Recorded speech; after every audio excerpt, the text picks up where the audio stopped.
Dengan angka menembus 8 juta kasus masih menjadi negara dengan kasus COVID-19 tertinggi di dunia. Sementara untuk menekan gelombang kedua, Perancis memberlakukan jam malam yang kini ditentang warga.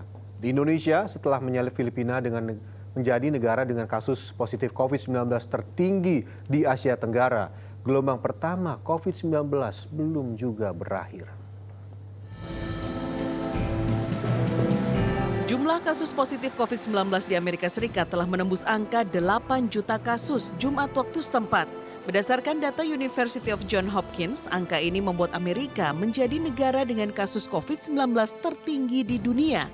Amerika juga tercatat sebagai negara dengan jumlah kematian karena COVID-19 terbanyak mencapai 218.000 orang. Amerika kini mengupayakan 2 jenis vaksin corona yang siap didistribusikan pada bulan November mendatang. Negara kedua dengan kasus positif corona terbanyak adalah India dengan 7,3 juta lebih kasus positif. Tercatat pula 111.000 orang lebih meninggal dunia. Disusul Brazil dengan 5,1 juta lebih kasus positif dan 151.000 orang meninggal dunia. Berbagai aturan pembatasan aktivitas diberlakukan di negeri Samba demi menekan penyebaran virus corona. Dengan selisih jumlah kasus yang cukup besar, di posisi keempat tercatat Rusia dengan 1,3 juta kasus lebih. Di negeri beruang merah ini 23.000 orang meninggal, namun tingkat kesembuhan cukup tinggi mencapai 1 juta kasus lebih. Di posisi kelima ada Spanyol dengan kasus positif di bawah 1 juta orang, tepatnya 937.000.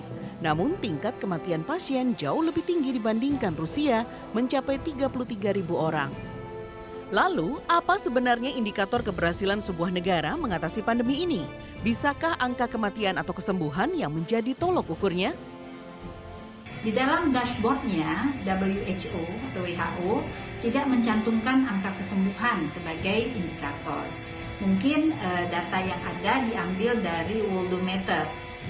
Kalau di data yang terpublikasi oleh Kementerian Kesehatan, angka kesembuhan Indonesia saat ini 73,77%, sementara di Worldometer 73,85%. Jadi angkanya hanya berbeda sedikit saja, kurang dari 0,5%. Tidak mau mengikuti jejak the top 5 kasus corona global, Perancis pun memberlakukan jam malam untuk mencegah gelombang kedua corona yang ditentang banyak warganya.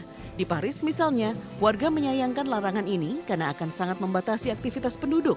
Tidak hanya Paris, 8 wilayah wisata lainnya juga harus mengikuti aturan ini seperti Grenoble, Lille, Lyon, Marseille, Toulouse, Montpellier, dan Saint-Étienne.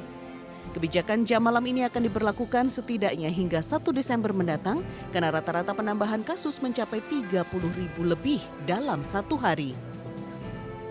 Indonesia juga layak untuk waspada dan mengambil langkah strategis menangani pandemi ini. Pasalnya, negeri kita telah menyalip Filipina dan kini menjadi negara dengan jumlah kasus positif COVID-19 tertinggi di Asia Tenggara. Belajar dari banyak negara di dunia, sudah saatnya pandemi COVID-19 ditangani dengan sangat serius.